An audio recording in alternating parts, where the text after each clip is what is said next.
Hi guys, ayan na yung ating balag. Kung makikita nyo is malago na siya. Pero ayan, yung ating raisin is naging dried raisin kasi hindi namin mga pinipitas. Ayan oh. Diba?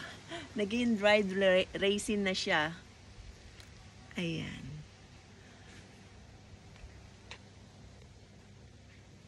Ito siya yung guys, oh, yung mga raisin natin is naging dried na siya.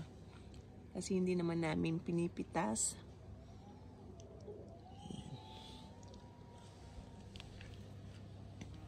Ayan.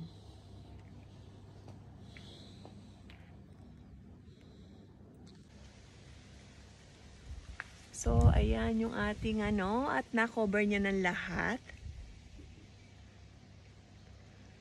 At ito yung ating isa. So, pitas tayo. Tikman natin.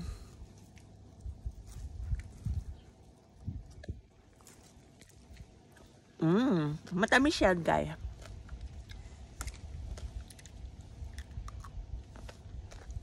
Sarap. Ayan, makikita nyo, dried na siya. Hindi na siya fresh. Ayan. Pero meron pang natirang hindi natuyo. So, kainin natin. Ang tamis ito dahil muscat siya.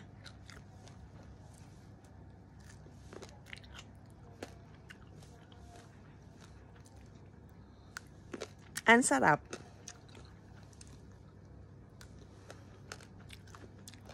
Yummy muscat. So, pitasin natin yung iba.